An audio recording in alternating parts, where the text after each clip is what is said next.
A very good morning. Today is 5th of May 2021. I'm Arush and you are listening to the ASU Express Bulletin 6th edition.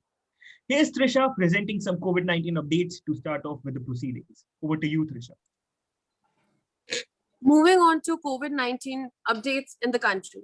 Signs of COVID slowdown in Gujarat, Delhi, Maharashtra, Punjab, Uttar Pradesh.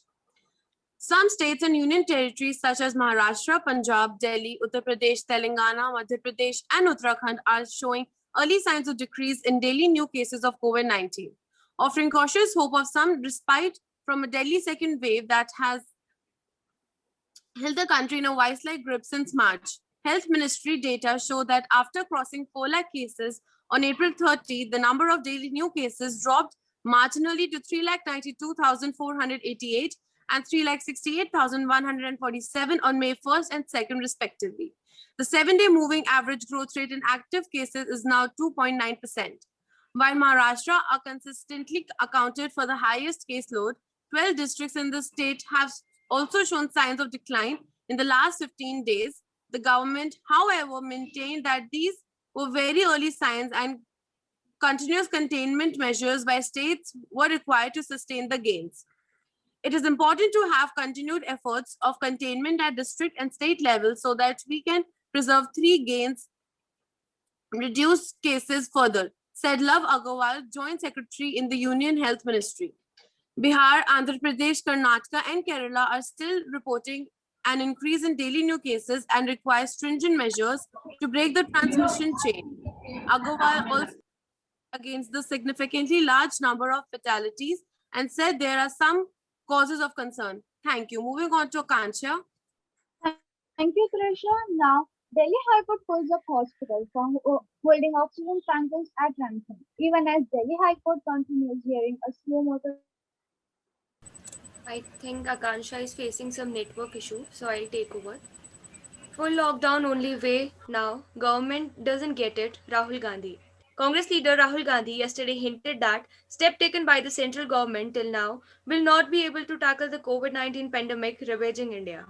He also accused the government of causing loss of life through its inaction. The only way to stop the spread of corona now is a full lockdown with the protection of NYAY for the vulnerable section. Mr. Gandhi tweeted yesterday, prefacing the statement with GOI, Government of India doesn't get it. Mr. Gandhi also said, GOI's inaction is killing many innocent people. Last week, Gandhi had targeted the center, saying there was zero accountability despite over 2 lakh people having died in India during the second wave of the disease.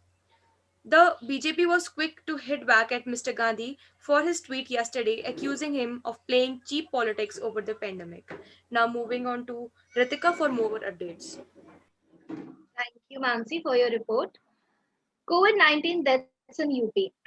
Uttar Pradesh fight against COVID-19 currently present a grim picture even if goes by official data alone. However, when official claims are scrutinized in the context of long queues at cremation ground or large-scale data, the pictures became ever more alarming. The state government is now facing intense scrutiny from Allahabad High Court, which has asked it to report the number of COVID deaths in both public and private hospitals to a judicial officer in each district. The court has also said the officer in charge of police station under which each crematorium falls should ensure the COVID-19 deaths are recorded in the register and then communicated to the municipal body concerned. Thank you. Now moving on to Aman for National News Bulletin. Thank you, Ritika. There can't be a vaccine nationalization, says Nirmala Sitharaman. Stressing that there cannot be any vaccine nationalism, Finance Minister Nirmala Sitharaman on Monday urged countries to share technologies on COVID vaccines. She also called for examining trade-related aspects of intellectual property rights agreement in the light of coronavirus pandemic. Countries will have to be open about sharing vaccine-based technology. The TRIPS agreement will have to be looked at in context of the pandemic. There cannot be any more vaccine nationalism. Countries will have to be flexible about it, Nirmala Sitharaman said at an annual meet of the Asian Development Bank. The TRIPS agreement is a legal pact between all member nations of the World Trade Organization. It establishes minimum standards for regulation by government of different form of intellectual property as applied to the nationals of other WTO member nations. Now on to Muskan for further updates. Thank you, Aman. The day after Bengal results, BJP says 6 workers killed. Center asks for report. Hours after the poll results were declared in West Bengal, political violence erupted across the state on Monday. The BJP said that 6 of its workers were killed and that TMC attacked and vandalized several of its offices. The TMC rejected the allegation and said that one of its workers was killed in Bardwan. The state police did not confirm the number of deaths or provide any details. The Union Home Ministry has, however, asked the state government to submit a report on the post-poll violence targeting opposition political workers in the state. The BJP has announced a nationwide dharna on May 5th, the same day when Mamata Banerjee is expected to take oath again as Chief Minister. Speaking about the violence, Banerjee appealed for peace. The state's additional chief secretary also called on the governor and has been asked to submit a report on the post-poll violence. Now, let's hear it from Shrishti. Thank you, Muskan. Taking it forward, TMC mum on EVMs, Election Commission says stand vindicated. Even before the announcement of polls on Feb 26, the Election Commission started receiving letters from West Bengal CM Mamata Banerjee, expressing misgivings about the EVMs and voter verifiable paper audit trail, and demanding a third-party audit of the results. Among other things, she also demanded that the audit results be made public, with 100% tallying and ordering re-poll in event of a mismatch. The poll panel, in response, sought to dispel her doubts by citing the tamper-proof nature of the machine and also cited the Supreme Court ruling capping matching of EVMs at 5 polling stations per assembly constituency to rule out any change. Election Commission officials said that the results had been vindicated, not only the infallibility of EVMs, but also its decision to go in for elaborate security measures. Also a reason why the poll in West Bengal was staggering over 8 phases. Now, I'd like Dhairya to go forward with the city news. Thank you so much, Srishti. Now let's move over to the city news. Maharashtra. Marathas socially boycott 30 Buddhist family for praising Ambedkar. Mumbai, over 30 Buddhist families in Rohi Pimpalgaon village in Modkheda Taluka of Nanded district faced social boycott for close to a week for raising slogans in praise of Dr. B.R. Ambedkar in the village. Over 400 Maratha families alleged in an anonymous manner denied that the Dalit community exists in the village local bazaar, grocery shops, chemists, and milk cooperatives for praising Ambedkar during the annual Ambedkar Jayanti celebration held on April 25th. The situation was brought under control following pressure built on the district administration by several anti-caste organizations. On April 25th, as a part of the village celebration, several youth belonging to Dalit communities had gathered to celebrate Ambedkar's birth anniversary. Following the celebration, as the villagers dispersed, a group of youth, all Buddhists, raised slogans praising Ambedkar. Ambedkar's birth anniversary celebrated in the Bahujan community with much fanfare. But since the state has been under a partial lockdown because of the rapidly increasing number of COVID-19 cases, celebration this time had either been cancelled or carried out on a much smaller scale across the state. Thank you, Dhairya, for letting us know about the Dhairya. situation of the Ambedkar Jayanti. Here's the breaking news coming directly from Reserve Bank of India. Reserve Bank of India RBI Governor Shantikanta Das will make an unscheduled speech at 10 a.m. Experts told CNBC TV18 that the RBI governor may announce relief measures like loan moratorium extension, one-time loan restructuring for small borrowers, additional liquidity relief, among others. CM holds meeting to strengthen home isolation system. Chief Minister Arvind Kejriwal on Monday held a review meeting to further strengthen the home isolation system for COVID patients. Apart from Deputy Chief Minister Manish Sisodia, senior government officials were also present at the meeting. The government said Chief Minister was given detailed information about the facilities being provided to people undergoing treatment at home. During the meeting, Mr. Kejriwal told that those under home isolation should get a call from a team of doctors within 24 hours of being tested positive so that counseling can begin as soon as possible. The government said Mr. Kejriwal has asked to ensure that a very clear and clean record be kept of daily COVID reports, including the number of patients needing hospital admissions and under those home isolation. Patients under home isolation should also be provided with an oximeter along with a COVID kit, he said. Now, moving on to Paki. Thank you, Sneha. Now, moving on to city news. Amid shortage, COVID-19 vaccination stalled in West Bengal. Kolkata. Several both government-run and private hospitals in Kolkata had floated notice that they are stopping the COVID-19 vaccination camp for a while as there is a shortage of vaccine in the state. Addressing the media, Chief Minister Mamata Banerjee had asked the BJP-led government to immediately release vaccines to every state so that everyone can get vaccinated immediately. If the vaccination demand is not fulfilled, then she might agitate in front of the Gandhi statue in Kolkata's Mayo Road. Incidentally, the Apex Court on Monday said that the only way to break the chain is to impose a complete lockdown. Though several states like Maharashtra, Delhi, Madhya Pradesh had imposed complete lockdown, the West Bengal government, though, ordered for a partial lockdown. But the TMC Supremo said that after taking the oath, she will sit with the officers to discuss the way to deal with the pandemic. Several doctors of the state are also in favor of either complete lockdown or containment zones with strict vigil so that no social gatherings are done. Thank you. Moving on to Rashi for an op-ed. Thank you, Paki. Modi Shah meet their match, federalism. There is only one fact about Indian politics that matters. The sole thing capable of stopping the Modi Shah Hindutva election machine in its track is federalism. It should come as no surprise that the states where the Bharatiya Janata Party just lost the state elections are ones where a strong regional, indeed subnational identity predominates. Mamata Banerjee, M.K. Stalin and Pinarayi Vijayan all, to a greater or lesser degree, made this election about their state forging a path within, but distinct from India's.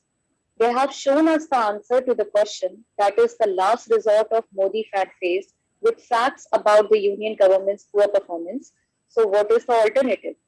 The alternative to Modi is everyone else. Voters outside the Hindi heartland have been telling us this for years.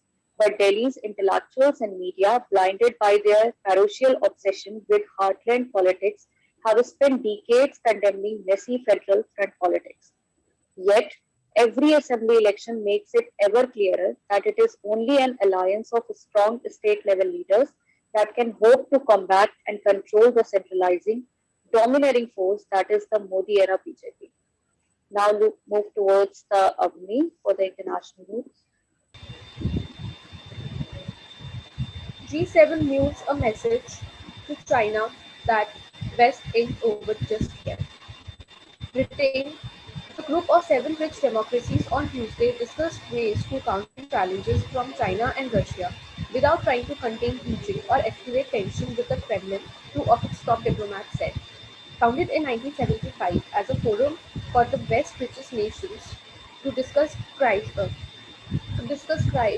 such as the OPEC oil embargo, the G7 is debating responses to the 2 vast and increasingly assertive countries, as well as the COVID-19 pandemic and climate change. China was the focus of discussion on Tuesday morning, while afternoon talks turned to Russia, including how to respond to a troop maneuver on the border with Ukraine and the imprisonment of Kremlin critic Alexei Navalny. China's spectacular economic and military rise over the past 40 years, as seen by diplomats and investors as the most significant geopolitical event of recent times. Alongside the 1991 fall of the Soviet Union, which ended the Cold War, Britain will seek to agree decisive actions from G7 partners to protect democracies, and at a time when it says China's economic influence and Russia's malaligned activities threaten to undermine them. In addition to the G7 countries, Canada, France, Germany, Italy, Japan, and the United States, Britain has also invited ministers from Australia, India, South Africa, and South Korea this week. Moving on to Bobby for further international updates. Thank you, Avni. Moving on with the international news. Australia says chance of jail remote for India travel ban offenders. Australian Prime Minister Scott Morrison, under pressure to overturn rules barring travel from COVID-ravaging India, said on Tuesday it was highly unlikely travelers would face maximum penalties of 5 years jail and a 66,000 Australian dollars fine. Australia last week banned all travelers from India, including its own citizens, from entering the country until May 15th due to the surge in COVID-19 cases there, and warned offenders will be prosecuted and penalized. The temporary restrictions have been excoriated by lawmakers, expatriates, and the Indian diaspora. Repatriation flight from India may resume as planned by May 15th, Morrison said, as the government looks to more than double the capacity in a quarantine facility in the country's northern territory by the middle of this month. Border closures have largely helped Australia to keep its COVID-19 numbers relatively low, with just over 29,800 cases and 910 deaths. Next, I'll call Arush for the editorial. Thank you so much, Bobby, for a rather insightful piece. Now, this is an editorial where I talk about why being apolitical in today's India is a cardinal sin. Apolitical means having no interest or involvement in political affairs, or having an aversion to politics or political affairs. So, if you are neutral towards government action, you would be classified as apolitical. But we live in a democracy where our civic and social rights are ensured by an elected government. So, how does having a no political bias work? It does not. In today's India, being apolitical simply means taking sides of the perpetrator. Because what else would a perpetrator wish for? You might not make any effort to learn what's going on or see what people are doing, which is likely an option for you. But it's still making a political statement of, I don't care enough to get involved. Being apolitical simply means you are being ignorant towards the outer world. It is your privilege which makes you do that. A privilege which everyone in this country cannot afford.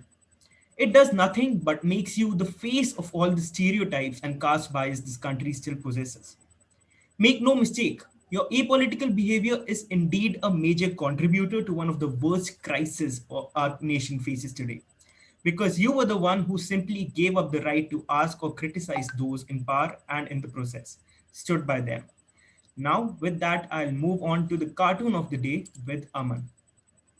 Thank you, Arush. That was a rather interesting piece. Now, on to the cartoon of the day, made by Satish Acharya. As BJP gave a highly underwhelming performance in the Bengal, it continues to boast about that one seat of Nandigram. Well, as they say, all it takes is a leap of faith, or in this instance, a moment of ignorance. Now, on to Harish for some financial news. Thank you, Aman, for presenting such a wonderful article of the day. Now let us move on to the financial news of the day. Government okays 13 applications for 5G trials. Chinese vendors kept out. The government has approved 13 applications for 5G trials, which doesn't include any involving Chinese players Huawei and ZTE, a senior government official said. BSNL has tied up with C-Dot and Bharti Airtel. Vodafone Idea and Reliance Jio have tied up with other vendors, including Ericsson and Nokia, for trials in different regions across the country, the official told ET. Telcos will soon be given airwaves in the 700 MHz band to use for trial purposes with some conditions attached, the official added. Some of the conditions include testing use cases in rural as well as urban areas and paying special attention to the security of the network, the officials said. Telcos will also be warned to use the airwaves given strictly for trials and not for commercial deployment. A clause, if breached, will be met with serious consequences, the officials said. Thank you. Now let's move on to Tanya for this sports bulletin. Thank you, Harish. IPL 2021 highlights. Hit by COVID-19. IPL session postponed indefinitely. Sunriser Hyderabad were set to play against Mumbai Indians in New Delhi on Tuesday before the competition was suspended due to a rise in COVID-19 cases. Having hit hard by the COVID-19 pandemic, the Indian Premier League 2021 has been postponed indefinitely on Tuesday. The decision and a month-long, relatively smooth run for Cricket's most glamorous event. The announcement came after Sunriser Hyderabad wicketkeeper batsman Wriddhiman Shah tested positive for COVID-19 along with Delhi capital veteran spinner Amit Misra. Earlier on Monday, Chennai Super King bowling coach L. Balaji along with Kolkata Knight Riders bowlers Sandeep Warrier and Varun Chakravarti had also written positive result. Now I'm moving on Subhankar. Thank you, Tanya. Pat Cummins changed his mind, allocates $50,000 to UNICEF initiative instead of PM Cares. Australian cricketer Pat Cummins, currently playing in the Indian Premier League for Kolkata Knight Riders, has had a change of heart. Cummins, who had earlier announced a donation of $50,000 to PM Care Fund, announced on Twitter that we will instead be allocating the amount to UNICEF Australia's India COVID-19 crisis appeal. Cummins' announcement comes soon after Australia's governing body for Cricket Australia, announced that it was partnering with UNICEF battle the devastate to battle to association to raise funds for India to battle the devastating second wave of the pandemic. On April 28, Cummins had announced on social media that he would donate $50,000 to PM Care Fund set up by the Union government. Soon after, bowling great Brett announced that he would donate 1 Bitcoin to the fund. Now we will move on to Simran for the health news. Thank you, Shubhankar. Moving on with the health news. Studies suggest vegetarians and smokers are at a lower risk of getting infected by coronavirus. According to Council of Scientific and Industrial Research, it has been found that smokers and vegetarians have lower seropositivity, indicating that they may be at lesser risk of getting infected by coronavirus. The Sero survey conducted at nearly 40 institutes of Council of Scientific and Industrial Research reveals that those with blood group O are lesser susceptible to the infection, while people with B and AB blood groups are at a higher risk. According to the PTI report, CSIR took samples of 10,427 adult individuals working on its laboratories or institutions and their family members, based on voluntary participation to assess the presence of antibodies to SARS-CoV-2. In the study, they also mentioned 2 studies from France and similar reports from Italy, New York, and China. Moving on to Kishore. Thank you, Simran. A very concerning news was reported from Hyderabad. COVID is now infecting animals too. After Hong Kong and New York, in the first of its kind of news in India, 8 Asiatic lions test COVID positive after they had undergone the RT-PCR test. Some lions at the Nehru Zoological Park displayed COVID symptoms like loss of appetite, nasal discharge, and coughing. A similar case was reported at Bronx Zoological Park in New York last year. The Hyderabad Zoo has been shut down and all the animals are kept in isolation. The big question is whether these lions have been infected due to the virus transmission from humans. Scientists from Center of Cellular and Molecular Biology will go genome sequencing to find out more information about the strain of these viruses. Moving over to Agastya for news and entertainment. Thanks, Komal, for that really unusual news. Now, on to the entertainment section. Marriages are said to be made in heaven, but they seem to break on earth. Bill and Melinda Gates planned for a divorce with around $145.8 billion. The announcement on Monday that the couple is splitting after 27 years of marriage has the power to ripple the technology industry. A vast portfolio of business and real estate holdings and into the realms of global health, climate change policy, and social issues, including equality for women. The pair, who command an estimated $146, according to the Bloomberg Billionaires Index, made no public hint of their financial plans. though they emphasize that they will cooperate on continuing their philanthropy. After a great deal of thought and a lot of work on a relationship, we have made the decision to end our marriage. The two said in a brief statement posted, "We have raised 3 incredible children and built a foundation that works all over the world to enable all people to lead healthy, productive lives." Bill Gates, the 65-year-old co-founder of Microsoft Corp, ranks as the world's 4th richest person. Melinda Gates, 56, is a Microsoft manager who's gained international prominence co-running the Bill and Melinda Gates Foundation. It's already given away more than a staggering $50 billion. They will remain co-chairs and trustees of the foundation, a spokesperson for the organization wrote in an email statement. And now, on to Harish for the opening bell. All right, thank you, Agastya. Now let's understand about today's opening bell of the market. The domestic stock markets have opened in the positive post the 1% fall in the previous session. At 9:20 a.m., the BSE Sensex was trading at 48,500, higher by 250 points, and the NSE Nifty was at 14,500, up by 0.51%. The broader markets are outperforming their large cap peers, with the BSE Mid Cap Index gaining 0.7% and BSE Small Caps Index adding 0.9%. Thank you. Thank you so much, Harish. And with that opening bell, our daily bulletin for the day comes to a close. But now it's time to welcome you all to this show called Blabbering Mouths, where we invite the chatterboxes of the celeb/political world who are just brutal with their logical and not so logical opinions on the show. I'm your host Arush, and today's guest is a queen of baseless and factless opinions. Yes, you guessed it right. It's none other than Twitter's latest victim, Kangana Ranaut. Kangana जी, स्वागत है आपका इस show पे। नमस्कार जी, तो पहला सवाल तो मेरा यही रहेगा कि आपकी क्या प्रतिक्रिया है जब आपको ट्विटर ने अनिश्चित काल के लिए सस्पेंड कर दिया है?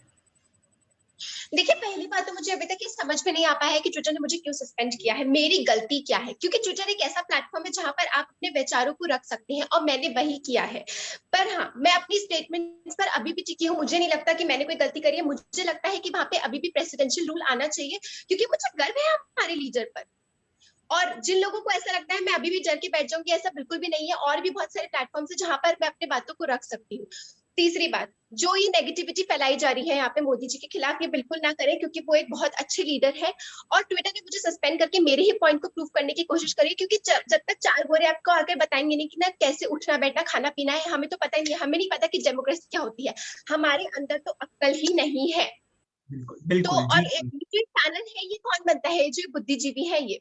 तो मैं आपसे मेरी मोदी जी से दरखास्त है कि इस चीज पे कोई ना कोई एक्शन लीजिए, क्योंकि हमारे देश की डेमोक्रेसी पे सवाल उठाया जा रहा है। और दूसरी बात, मैं नहीं चाहती कि हमारे लीडर के खिलाफ कोई भी नेगेटिविटी रखी जाए।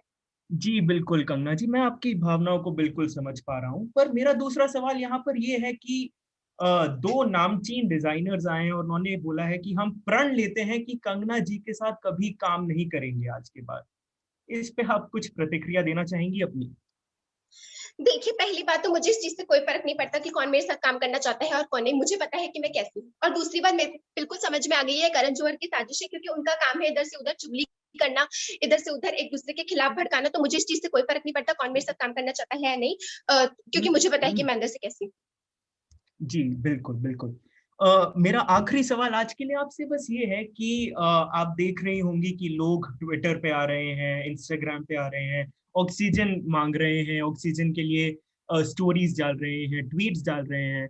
आपने भी बोला है और सरकार ने भी बोला है कि हमारे पास ऑक्सीजन की बिल्कुल कमी नहीं है और हमें बिल्कुल भी एक फेक प्रोपोगेंडा ना फैलाया जाए ऑक्सीजन की कमी होने का। तो ये आपके पास एक प्लेटफॉर्म है, अगर आप आगे आके लोगों को बताना चाहें कुछ। देखिए, मेरी आप सबसे यही दरखास्त है कि आप ज्यादा से ज्यादा प्लांट्स उगाएं, नेचर को एम्ब्रेस करें, और कोई पैनिक क्रिएट करने की जरूरत नहीं है, कोई ऑक्सीजन की कमी नहीं है, ये सब फेक न्यूज है और ये सब ना हथकंडे और पैतरे हैं हमारे लीडर को नेगेटिव दिखाने के लिए। इसीलिए मैं चाहती थी कि मोदी जी अपना रौद्र रूप दिखाएं, क्योंकि सबको पता चलना चाहिए कि कैसे एक लीडर क्या क्या कर सकता है। इसलिए मैं चाहती थी कि मोदी कंगना जी, हम कुछ टेक्निकल इशू फेस कर रहे हैं और ये हम तभी फेस करते हैं जब कोई ज्यादा इलॉजिकल बातें करना शुरू हो जाता है। सॉरी कंगना जी, आप अभी नहीं बोल पा रही हैं। हम खुश हैं कि आप नहीं बोल पा रही हैं। And with that, thank you so much, Miss Kangna Ranaut, for coming on this show. And with that, we end this show and we'll be meeting as soon as another person from Twitter gets suspended. And finally, with that, we come to a close for this bulletin and for this show. Thank you so much for logging in and listening to this, and hope to see you soon, same period, same time, Monday to Friday. Thank you so much.